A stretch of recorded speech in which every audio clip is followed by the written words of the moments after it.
அன்பான மாணவர்களே வணக்கம். எல்லாரும் சுகமா இருக்கீங்களா? சரி, நம்ம போன வகுப்புல இதை பத்தி பார்த்தோம். இரவும் பகலும் அப்படின்ற ஒரு பாடத்துல நேரத்தை பற்றி பார்த்தோம். இரவும் பகலும் எதனால ஏற்படுதுன்னு இப்போ உங்களுக்கு ஒரு சந்தேகம் இருக்காது இல்லையா? ஏன்? போன பாடத்துல மிகவும் தெளிவா நம்ம பார்த்துருக்கிறோம். அதான் நாம் வசிக்கக்கூடிய பூமி என்ன செஞ்சுட்டே இருக்குது? சுத்திக்கிட்டே இருக்குது. அது ஒரு தடவை தன்னை தானே சுற்றுவதற்கு எடுத்துக்கொள்ளக்கூடிய நேரமாக்கும் 24 மணி நேரம். அதுல சூரியனுடைய வெளிச்சம் படக்கூடிய பகுதியெல்லாம் பகலா இருக்கு, சூரியனுடைய வெளிச்சம் படாத பகுதியெல்லாம் இரவாக இருக்கு, ராத்திரி. அப்போ பூமிக்கு ஒரு பக்கம் சூரியன் இருக்குது, வேறொரு பக்கம் சூரியன் இல்லாமல் இருக்கு. அப்போ பூமி சுத்திக்கிட்டே வருது. அப்படியாகும் இரவும் பகலும் ஏற்படுது. இந்த பூமியினுடைய சுழற்சியினுடைய அடிப்படையில தான் நொடி, நிமிடம், மணி, நாள், வாரம், மாதம், வருடம் அப்படியே போய்கிட்டே இருக்குது. அப்படி நம்ம காலத்தை சரியான முறையில் என்ன செஞ்சு வச்சிருக்கிறோம்? கணித்து வைத்திருக்கிறோம். இப்போ அதை பற்றி பார்த்தோம். இப்போ போன பாடத்தில் உங்களுக்கு வேண்டிட்டு சார் ஒரு வேலை கொடுத்து விட்டுருந்தேன். என்ன வேலை? கடிகாரம் தொடர்பான ஒரு பாடலை முழுமையாக்குவதற்கான ஒரு வேலை கொடுத்து விட்டுருந்தேன். பின்ன விடுகதைகள் சேகரித்து கொண்டு வர சொல்லியிருந்தேன். இப்போ நீங்கள் விடுகதைகள் சேகரித்து உங்களுடைய ஆசிரியர்களுக்கு அனுப்பி கொடுத்துருப்பீங்கன்னு நினைக்கிறேன். நமக்கு பாடலை பார்க்கலாம். அந்த பாடலுக்கு கீழே பார்த்தீங்கன்னா 1-2 வார்த்தைகள் கொடுத்துருந்தாங்க. நீங்கள் பாடல் எழுதுறது போல தான் நான் பாடல் எழுதணும்னு இல்லை, என்னைய மாதிரியே நீங்கள் எழுதணும்னு இல்லை. அவங்களுக்கு விருப்பமான முறையில் எழுதலாம். சார் எழுதுனதை உங்களுக்கு வேண்டி வாசித்து காட்டுறேன். நீங்களும் நீங்கள் எழுதுனதை உங்களுடைய ஆசிரியர்களுக்கு என்ன செய்யணும்? அனுப்பி கொடுக்கணும். இப்போ கவனிங்க பார்க்கலாம். கடிகாரமாம் கடிகாரம், கண் சிமிட்டும் கடிகாரம். அதை அவங்க ஏற்கனவே கொடுத்துட்டாங்க. கடிகாரமாம் கடிகாரம், கண் சிமிட்டும் கடிகாரம். கடிகாரமாம் கடிகாரம், கண் சிமிட்டும் கடிகாரம். நேரம் காட்டும் கடிகாரம், நேர்த்தியான கடிகாரம். கடிகாரமாம் கடிகாரம், கண் சிமிட்டும் கடிகாரம். நேரம் காட்டும் கடிகாரம், நேர்த்தியான கடிகாரம். மணி அடிக்கும் கடிகாரம், மனதை கவரும் கடிகாரம். மணி அடிக்கும் கடிகாரம், மனதை கவரும் கடிகாரம். பல வண்ண கடிகாரம், பார்ப்போர் வியக்கும் கடிகாரம். பல வண்ண கடிகாரம், பார்ப்போர் வியக்கும் கடிகாரம். கடிகாரமாம் கடிகாரம், கண் சிமிட்டும் கடிகாரம். நேரம் காட்டும் கடிகாரம், நேர்த்தியான கடிகாரம். மணி அடிக்கும் கடிகாரம், மனதை கவரும் கடிகாரம். பல வண்ண கடிகாரம், பார்ப்போர் வியக்கும் கடிகாரம். ஓகே, பாடல்கள் பிடிச்சதா? இதே மாதிரி தான் நீங்க எழுதணும் இல்லை, உங்களுக்கு விருப்பமான முறையில் நீங்க எழுதலாம். இந்த வார்த்தைகளை மாற்றி போட்டு எழுதலாம். உங்களுக்கு தேவையான வேற சொற்களை சேர்த்தும் எழுதலாம். சரி, இனி நமக்கு புதிய ஒரு பாடத்துக்கு போக போகிறோம். பாடத்தினுடைய பேரு வண்ணங்களின் அரசன் அப்படின்றாங்க. வண்ணம்னு என்னது? நிறம், பல நிறம் இல்லையா? அப்போ உங்களுக்காக வேண்டி சார் ஒரு சின்ன பாடல் பாடுறேன், நிறங்கள் தொடர்பான ஒரு பாடல். நீங்க எல்லாரும் கவனிக்கணும். சரிதானே? ஓகே, பாடலாமா? ஓகே, கவனிக்கணும். பூக்கள் தோறும் பறந்து செல்லும் பட்டாம்பூச்சியே, என் கூட கொஞ்சம் நீயும் வா, என் கூட்டி செல்கிறேன், கூட்டி செல்கிறேன். பூக்கள் தோறும் பறந்து செல்லும் பட்டாம்பூச்சியே, என் கூட கொஞ்சம் நீயும் வா, என் கூட்டி செல்கிறேன், கூட்டி செல்கிறேன். வானவில்லின் 7 நிறம் உந்தன் சிறகிலே, உன்னை காண வந்து என்னை கண்டு பறந்து செல்வதே, பறந்து செல்வதே. பூக்கள் தோறும் பறந்து செல்லும் பட்டாம்பூச்சியே, என் கூட கொஞ்சம் நீயும் வா, என் கூட்டி செல்கிறேன், கூட்டி செல்கிறேன். வானவில்லின் 7 நிறம் உந்தன் சிறகிலே, உன்னை காண வந்த என்னை கண்டு பறந்து செல்வதே, பறந்து செல்வதே. விலை கொடுத்து பூவும் வாங்க வழியும் இல்லையே, விலை கொடுத்து பூவும் வாங்க வழியும் இல்லையே. என் தலையில் கொஞ்சம் பூ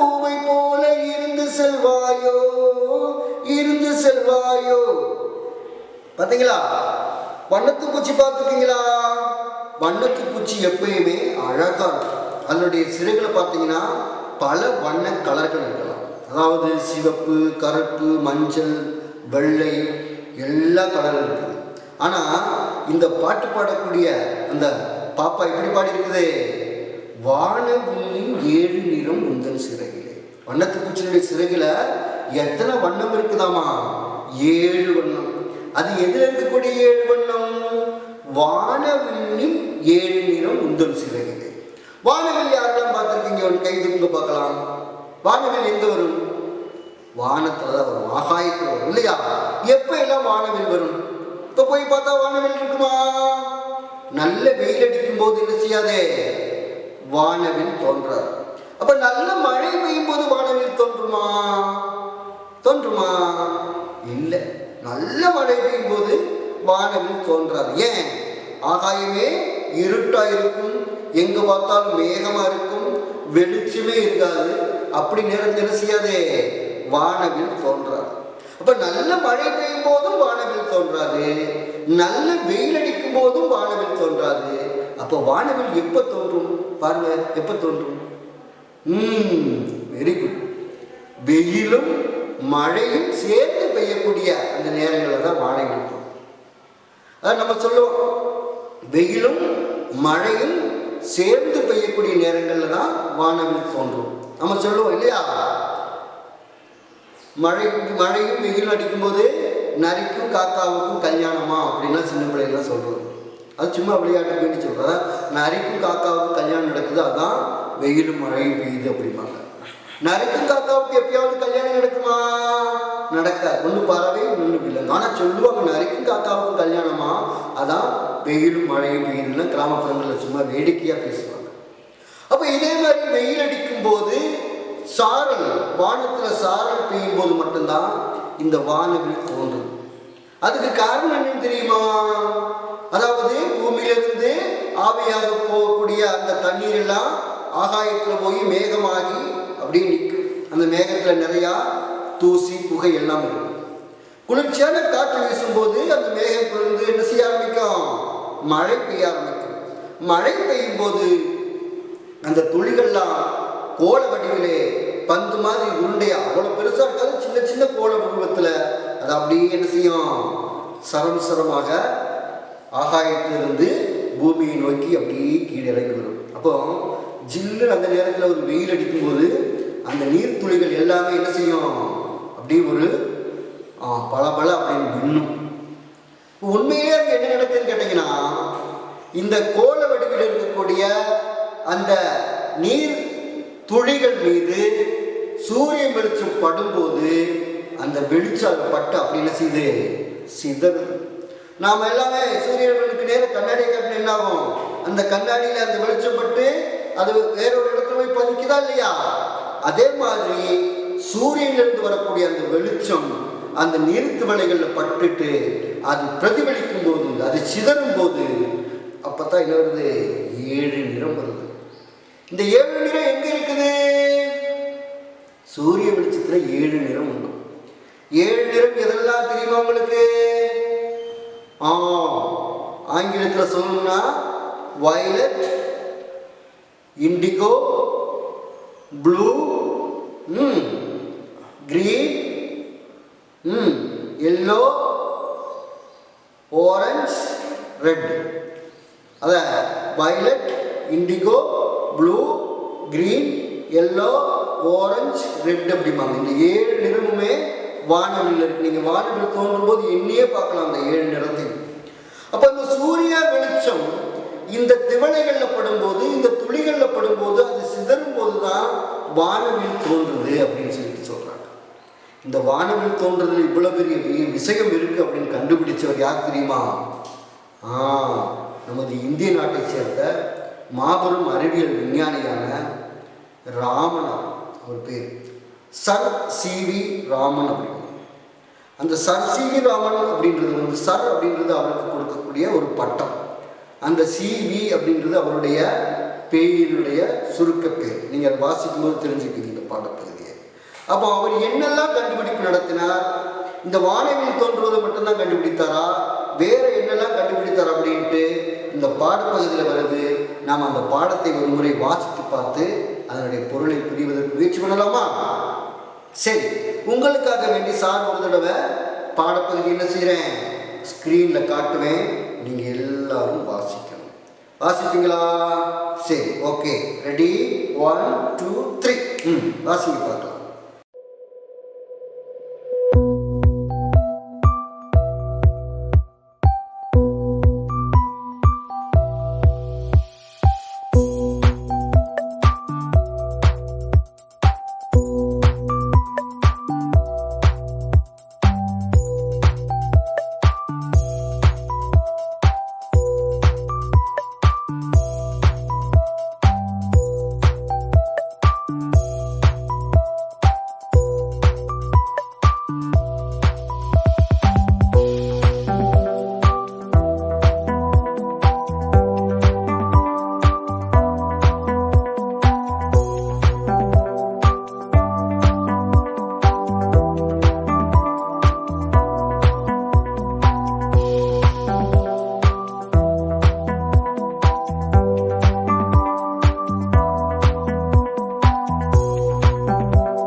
ஓகே, வாசிச்சீங்களா? சர் சி வி ராமன் எங்க பிறந்திருக்கிறாரு?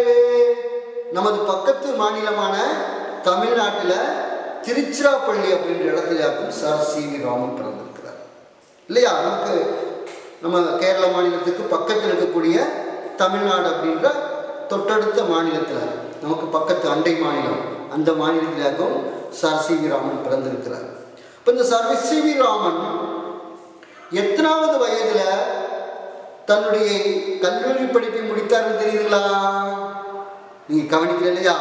அவர் சென்னையில் இருக்கக்கூடிய பிரசிடென்சி கல்லூரியிலும் படிச்சிருக்கிறார். அப்போ அவர் எத்தனாவது வயதுல தனது கல்லூரி படிப்பை முடித்தார், எந்த பாடம் படித்தார் அப்படின்றதுல ஒன்று நீங்க கவனிக்கணும். அப்போ உங்களுக்காக வேண்டி ராதா அந்த பாடத்தை ஒரு தடவை வாசிக்க வராங்க. அங்க வரும்போது நீங்க கண்ணும் கருத்துமா கவனிச்சீங்கன்னு சொன்னா இனியும் நிறைய அவர் கண்டுபிடிப்புகள் தொடர்பானது, அவருக்கு மற்றுள்ள விவரங்களெல்லாம் நீங்கள் தெரிஞ்சுக்க முடியும். சரி, எல்லாரும் கவனிங்க. நமக்காக ராதா இந்த பாடத்தை வாசிக்கிறாங்க. வண்ணங்களின் அரசன். வானமும் கடலும் நீல நிறமாக காட்சியளிக்கின்றன. அவை ஏன் அவ்வாறு உள்ளன? அதற்கு காரணம் என்ன? நீங்கள் என்றேனும் சிந்தித்ததுண்டா? நண்பர்களிடத்திலோ பெற்றோர்களிடத்திலோ கேட்டதுண்டா? இதனை விரிவாக ஆராய்ச்சி செய்து காரணத்தை கண்டுபிடித்தவர் சர் சி வி ராமன் அவர்கள். சர் சி வி ராமனின் முழு பெயர் வெங்கட்ராமன். சர் என்பது இவருக்கு அளித்த பட்டம். இளம் வயதிலேயே ராமனுக்கு கல்வியின் மீது ஆர்வம் ஏற்பட்டது. அது மட்டுமின்றி ஆராய்ச்சிகளின் மீதும் ஆர்வம் உண்டாயிற்று. 16 வயதில் சென்னை மாநில கல்லூரியில் படித்து பட்டம் பெற்றார். இவர் அங்கே இயற்பியலை முதன்மை பாடமாக பயின்றார். பின்னர் பல்வேறு இடங்களில் பணிபுரிந்தார். இவரது மனம் விஞ்ஞான ஆராய்ச்சியே நாடியது. சூரியனின் ஒளிக்கதிர்கள் காற்றினூடே செல்கின்றன. அப்படி செல்லும்போது அவை காற்றின் சக்தியால் சிதறுகின்றன. அப்போது எல்லா நிற கதிர்களும் சம அளவில் சிதறுவதில்லை. பிற கதிர்களை விட நீல நிற கதிர்களே மிகுதியாக சிதறுகின்றன. ஆகவே நீலக்கதிர்கள் எங்கும் பரவி கடலையும் வானத்தையும் நீல நிறமாக்குகின்றன. இந்த உண்மையை ராமன் அவர்கள் கண்டுபிடித்தார். இதற்காக சர் சி.வி. ராமனுக்கு 1930ஆம் ஆண்டு நோபல் பரிசு கிடைத்தது. அறிவியலில் நோபல் பரிசு பெற்ற முதல் இந்தியர் இவரே. சரி மாணவர்களே, உங்களுக்காக சார் ஒரு தடவை இந்த பாடத்தை வாசிக்கிறேன், எல்லாரும் கவனிங்க. வானமும் கடலும் நீல நிறமாக காட்சியளிக்கின்றன. அவை ஏன் அவ்வாறு உள்ளன? அதற்கு காரணம் என்ன? நீங்கள் எங்கேனும் சிந்தித்ததுண்டா? நண்பர்களிடத்திலோ பெற்றோர்களிடத்திலோ கேட்டதுண்டா?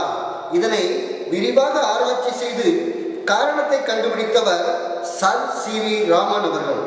Sir C V. ராமனின் முழு பெயர் வெங்கட்ராமன். சர் என்பது இவருக்கு அளித்த பட்டம். இளம் வயதிலேயே ராமனுக்கு கல்வியின் மீது ஆர்வம் ஏற்பட்டது. அது மட்டுமின்றி ஆராய்ச்சிகளின் மீதும் ஆர்வம் உண்டாயிற்று. 16 வயதில் சென்னை மாநிலக் கல்லூரியில் படித்து பட்டம் பெற்றார். இவர் இங்கே இயற்பியலை முதன்மை பாடமாக பயின்றார். பின்னர் பல்வேறு இடங்களில் பணிபுரிந்தார். இவரது மனம் விஞ்ஞான ஆராய்ச்சியை நாடியது. சூரியனின் ஒளிக்கதிர்கள் காற்றினோடு செல்கின்றன. அப்படி செல்லும் போது அவை காற்றின் சக்தியால் சிதறுகின்றன. அப்போது எல்லா நிற கதிர்களும் சம அளவில் சிதறுவதில்லை. பிற கதிர்களை விட நீல நிற கதிர்களே மிகுதியாக சிதறுகின்றன. ஆகவே நீலக்கதிர்கள் எங்கும் பரவி கடலையும் வானத்தையும் நீல நிறமாக்குகின்றன. இந்த உண்மையை ராமன் அவர்கள் கண்டுபிடித்தார். இதற்காக சர் சி.வி. ராமனுக்கு 1930ஆம் ஆண்டு நோபல் பரிசு கிடைத்தது. அறிவியலில் நோபல் பரிசு பெற்ற முதல் இந்தியரும் இவரே. அப்போ அவருடைய சர் சி.வி. ராமன் அப்படின்ற அந்த சர் அப்படின்றது என்ன தெரியுமா? அவருக்கு கொடுத்த ஒரு பட்டம். அதாவது இந்தியாவை ஆட்சி செய்த பிரிட்டிஷ் அரசாங்கம் அவருக்கு வழங்கிய ஒரு பட்டம் தான் இந்த சர் அப்படின்னா என்ன அர்த்தம் தெரியுமா? மதிப்புக்குரியவர் அப்படின்னு அர்த்தம். இவருடைய பெயர் என்னன்னு பார்த்தீங்கன்னா வெங்கட்ராமன் இவருடைய முழு பெயர். அதை தான் நம்ம சர் சி.வி. ராமன் அப்படின்னு சொல்லிட்டு சுருக்கமாக கூப்பிடுறோம். இவர் சென்னை மாநில கல்லூரியில் தான் படிச்சிருக்கிறாரு. இயற்பியலை முதன்மை பாடமாக எடுத்திருக்கிறாரு. ஆராய்ச்சி செய்வதில் எப்போவுமே இவர் தனி கவனம் செலுத்திட்டு இருந்தார். இவர் இவ்வளவெல்லாம் படித்து அதே சென்னை கல்லூரியில் ஒரு முதுகலை பட்டமெல்லாம் வாங்கின பிறகு கடைசியில் இவர் என்ன செஞ்சாருன்னு பார்த்தீங்கன்னா கணக்காயர் வேலை, அதாவது கிழக்கு வேலை பார்த்தீங்களா, அப்படிப்பட்ட ஒரு வேலையில் தான் முதலாக போய் சேர்ந்தார். இந்த வேலையாக இருந்தாலும் ஒரு வேலை வேணுமா இல்லையா? ஆனாலும் இவருடைய மனம் எப்போயுமே என்னதான் இருந்தது? ஆராய்ச்சியில் தான் இருந்தது. கொல்கத்தாவில் பல்கலைக்கழகத்தில் அவர் வேலை பார்த்துட்டு இருக்கும்போது தற்செயலாக 1928ஆம் வருடம் இவர் என்ன செஞ்சுருக்காங்க, கொல்கத்தாவில் இருந்து ஐரோப்பாவுக்கு ஒரு பிரதிநிதியாக அனுப்பி விட்டுருக்குறாங்க. அப்போ கடலில் கப்பல் போய்கிட்டு இருந்துருக்குது. இப்போ மத்திய தரைக்கடல் வழியாக கப்பல் போகும்போது அங்கே உள்ள ஆகாயத்தையும் கடலையும் பார்த்தா கடும் நீல நிறமாக இருந்திருக்குது. இந்தியாவிலாம் கடல் பார்த்தீங்கன்னா ஒரு லைட் ப்ளூவில் இருக்கும், இளம் நீளம் அப்படிமோ. ஆனால் மத்திய தரைக்கடல் பகுதியில் மாத்திரம் கடுமையான ப்ளூ கலரில் இருந்திருக்குது. ஒரு கடும் ப்ளூ, ஆகாயமும் ஒரு கரும் நீளத்தில் இருந்திருக்குது கடல். அப்போ இவருக்கு ஆச்சரியம் தாங்கவே முடியல. கடல் எல்லா பக்கமும் ஒரே நிறத்தில் தானே இருக்கணும், இங்கே மாத்திரம் ஏன் இப்படி கடுமையான ஒரு கடும் நீல நிறத்தில் இருக்குன்னு சொல்லிட்டு இவர் ஆலோசிக்க ஆரம்பிச்சிருக்கிறாரு. ஆனால் இவருக்கு விடை கிடைக்கவே இல்லை. இந்தியாவுக்கு திரும்பி வந்த பிறகு இது தொடர்பாக நிறைய ஆராய்ச்சியெல்லாம் பண்ணியிருக்கிறார். அதாவது நம்ம பார்த்தீங்கன்னா கொஞ்ச நேரம் வண்டியில் நம்ம போகணும்னு சொன்னால், டூ வீலரில் ஏறி உட்காந்துட்டு போகணும்னு சொன்னால் கொஞ்சம் நேரத்திலே நம்ம கண்ணிலிருந்து தண்ணி வர ஆரம்பிக்கும். ஏன் தெரியுமா?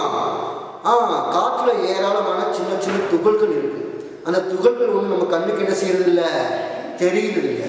ஆனால் வாகனத்தில் வேகமாக பயணம் செய்யும்போது அல்லது பஸ்ஸில் இருக்கை சன்னல் அருகே இருக்கக்கூடிய இருக்கையில் நீங்கள் பயணம் செய்யும்போது அதனுடைய காற்று நம்ம கண்ணில் விழும்போது அந்த பொடி கண்ணில் தட்டிட்டு தான் நம்ம கண்ணில் வந்து தண்ணி வரும். அப்போ இந்த காற்றில் இருக்கக்கூடிய பொடிகள் அது மேலே சூரிய வெளிச்சம் படும்போது நாலா திசைகள்லையும் அந்த சூரிய வெளிச்சம் சிதறுது. நம்ம வானவெளியில 7 நிறம் இருக்குன்னு பார்த்தோமா இல்லையா? அதில் ஒரு நிறம் தான் இந்த நிறம் தான் இந்த நீலம்.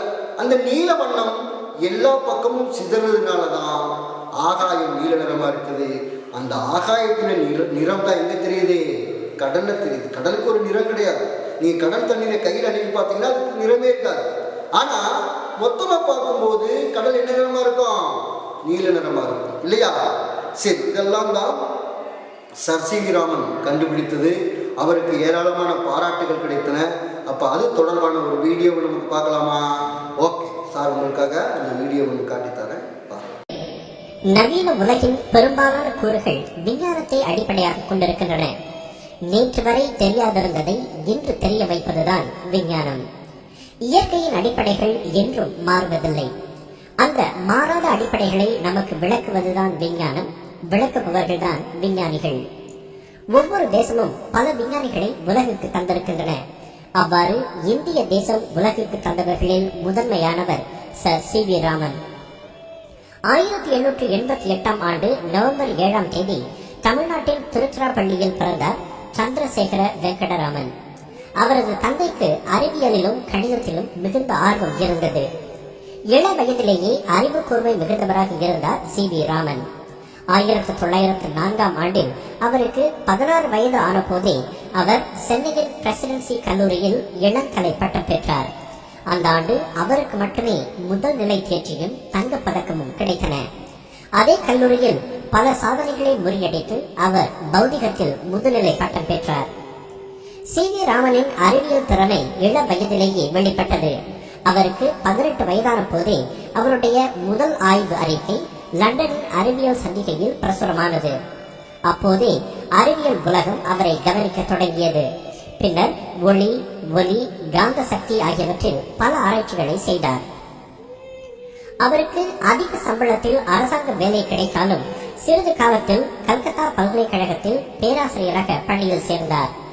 1914ஆம் ஆண்டு கல்கத்தாவில் ஒரு புதிய அறிவியல் கல்லூரி நிறுவப்பட்ட போது அதன் தலைமை ஆசிரியராக நியமிக்கப்பட்டார்.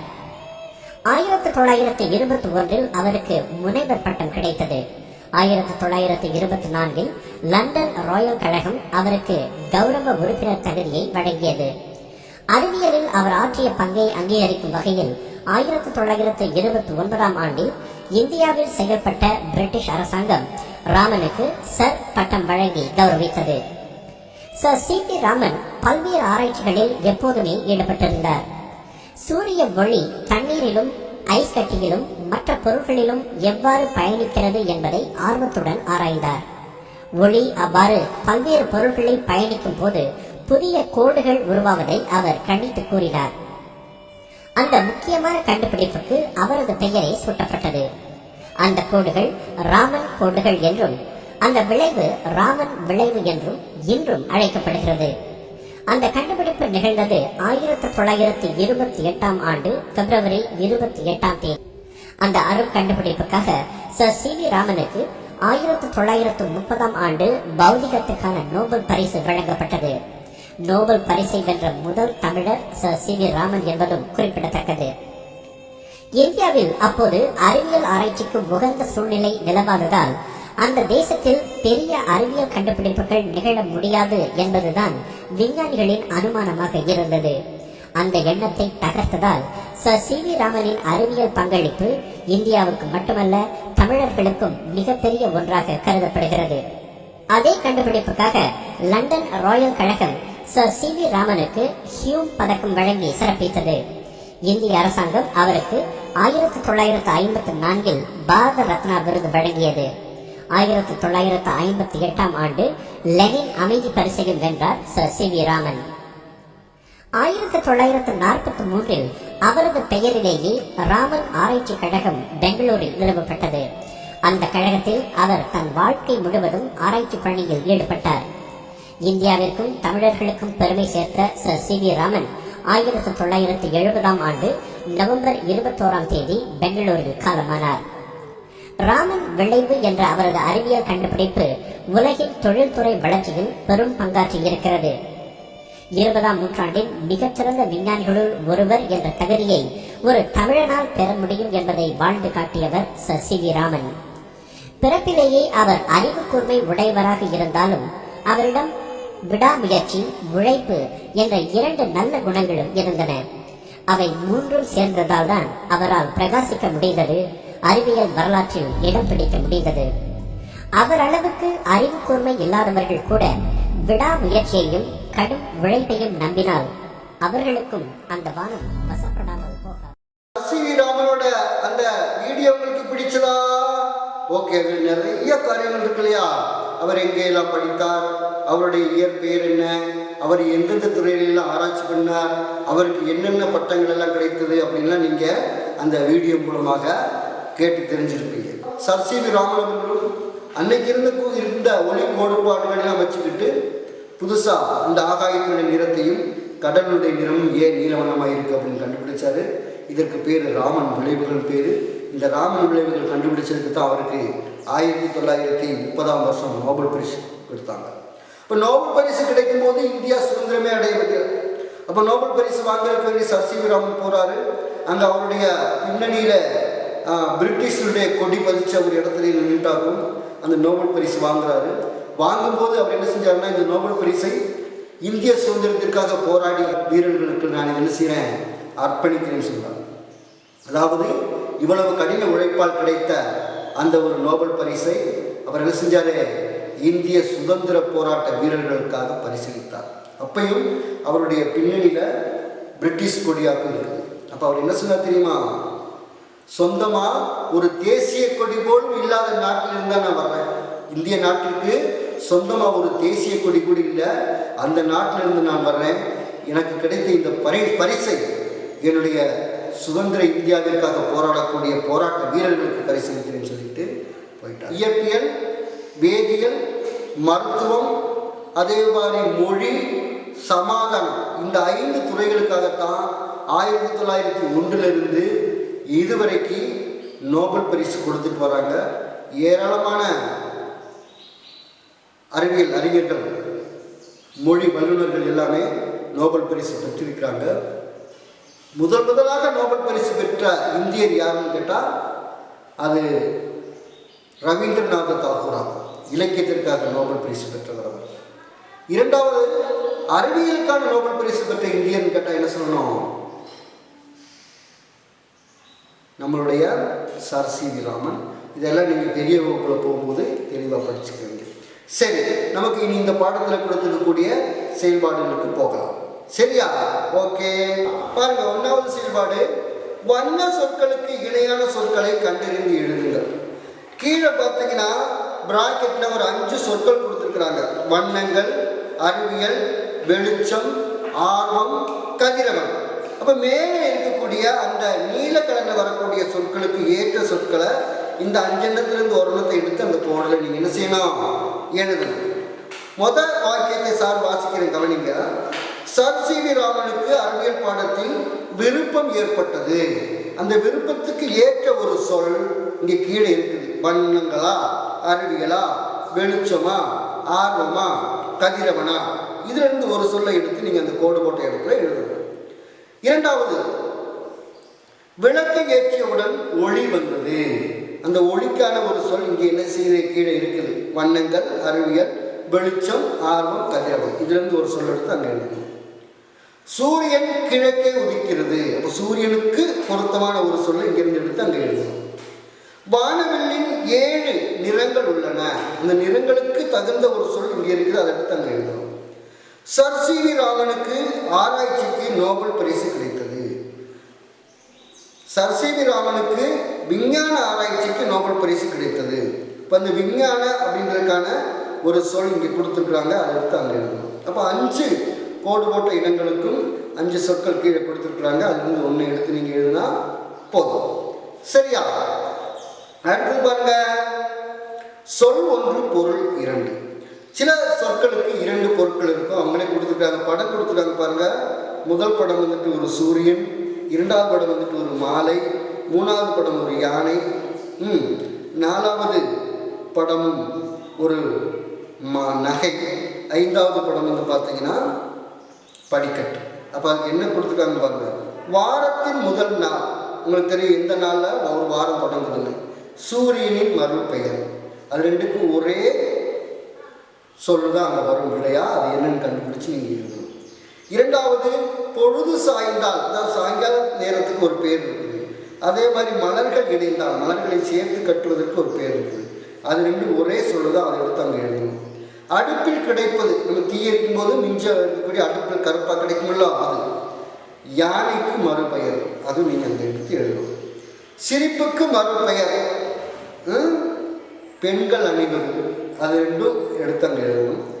நல்ல நல்ல புத்தகங்களை என்ன செய்யணும், சரி மாடியில் ஏற என்ன வேண்டும், அது அங்கே படம் கொடுத்துருக்குறாங்க. அப்போ அதை நீங்கள் எடுத்து எழுதிட்டு வாங்க. சரியா அப்படின்னா அடுத்த வகுப்பில் பார்க்கலாம். அடுத்தது, வண்ண சொற்களை இணைத்து தொடர் அமையுங்கள். பாருங்க, எடுத்துக்காட்டு, வானம் கடல் நீல நிறமாக காட்சியளிக்கின்றன. அதை அப்படின்ற ஒரு சொல்லையும் கூடி சேர்த்து வானமும் கடலும் நீல நிறமாக காட்சியளிக்கின்றன எழுதியிருக்கிறாங்க. வானம் கடல் நீல நிறமாக காட்சியளிக்கின்றன அப்படின்றத வானமும் கடலும் நீல நிறமாக காட்சியளிக்கின்றன எழுதியிருக்கிறாங்க.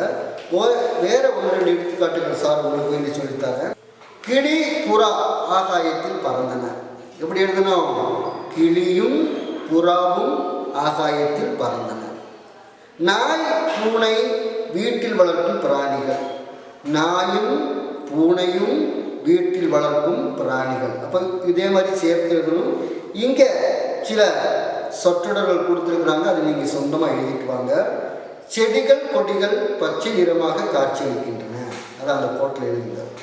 ஆசிரியர் மாணவர் சுற்றுலா சென்றனர், அதை அடுத்த கோட்டில் எழுதணும். கரடி புலி சிங்கத்தை பார்க்க வந்தன, அது அங்கே எழுதணும். கட்டடங்கள் கோபுரங்கள் உயரமாக இருந்தன, அதையும் அந்த அப்படின்றத சேர்த்து அங்கே எழுதணும். சிறுவர் சிறுமியர் விளையாடினர், அதையும் அங்கே. இதெல்லாம் நீங்கள் சுயமாக எழுதிட்டு வாங்க. அடுத்த வகுப்பில் உங்களுக்கு சரியானதை சார் சொல்லித்தரேன். நீ அடுத்து கடைசி செயல்பாடு, இணைத்து சொல்லுங்கள் எழுதுங்கள். நான் வீட்டிற்கு சென்றேன் தேநீர் அருந்தினேன். இரண்டு சின்ன சின்ன வாக்கியம் கொடுத்துருக்காங்க. நான் வீட்டிற்கு சென்றேன் அப்படின்றது ஒரு வாக்கியம், தேநீர் அருந்தினேன் அப்படின்றது ஒரு வாக்கியம். அது ரெண்டையும் சேர்த்து ஒரு வாக்கியம் மாற்றிருக்காங்க பாருங்க. நான் வீட்டிற்கு சென்று தேநீர் அருந்தினேன். அந்த சென்றேன் அப்படின்றத சென்று மாற்றுவதனால அந்த ரெண்டு வாக்கியமும் ஒரே வாக்கியமாக மாறிடுச்சு. நான் வீட்டிற்கு சென்று தேநீர் அருந்தினேன். ரெண்டு எடுத்துக்காட்டுகள் சார் உங்களுக்கு வேண்டி சொல்லித்தாரேன் பாருங்க. பள்ளிக்கு சென்றேன் பாடம் படித்தேன். இப்போ இதை எப்படி மாற்றலாம், அந்த சென்றேன் அப்படின்றத சென்று மாற்றலாம். பள்ளிக்கு சென்று பாடம் படித்தேன். குமார் வேகமாக ஓடினான் பரிசு வாங்கினான்.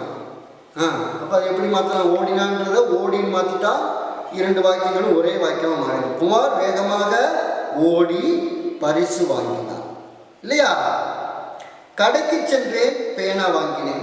அந்த சென்றேன்றதை சென்றுன்னு மாற்றிட்டா ஒரு வாக்கியம் மாறிடும். கடைக்கு சென்று பேனா வாங்கினேன்.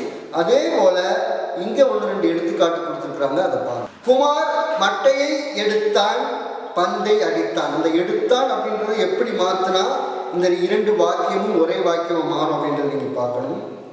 கவிதா கடைக்கு சென்றால் காய்கறிகள் வாங்கினார். அந்த சென்றால் அப்படின்றத மாற்றின மாதிரி நீங்கள் ஒரு சின்ன மாற்றம் பண்ணீங்கன்னா ரெண்டும் ஒரே வாக்கியம் மாறிடும். ஆசிரியர் வகுப்பிற்கு வந்தார் பாடம் நடத்தினார். அந்த வந்தார் அப்படின்றத மாற்றினீங்கன்னா அது ரெண்டும் ஒரே வாக்கியம் மாறிடும். அப்படியெல்லாம் நீங்கள் சுயமாக மாற்றி எழுதிட்டு வாங்க. நமக்கு அது சரியான அடுத்த வகுப்புல பார்க்கலாம். அப்போ சிறு குழந்தைகளாக இருக்கும்போதே நீங்கள் நம்ம சுற்றுப்புறத்தில் ஏற்படக்கூடிய மாற்றங்களை எல்லாம் உன்னிப்பாக கவனித்து இயற்கை மேலே ஆர்வம் உள்ளவர்களாக மாறி நீங்கள் தொடர்ச்சியாக கவனிச்சுக்கிட்டு வந்தீங்கன்னா இந்த உலகில் நீங்களும் சர் சி வி ராமனை போல, சர் ஐசக் நியூட்டனை போல பெரிய அறிவியலாளராக என்ன செய்ய முடியும், வளர முடியும். அதனால் பெற்றோர்களுடைய உதவியோடு இந்த இயற்கையையும் சுற்றுப்புறத்தையும் உற்று நோக்குவதிலையும் ஆசிரியர்கள் சொல்லக்கூடிய பாடங்களை படிப்பதிலையும் நீங்கள் என்ன செய்யணும், முழு மூச்சோட செயல்படணும். இந்த செயல்பாடுகளை எல்லாம் நீங்கள் நல்ல முறையில் செய்துட்டு வாங்க. நமக்கு அடுத்த வகுப்பில் பார்க்கலாம். ஓகே, பாய்.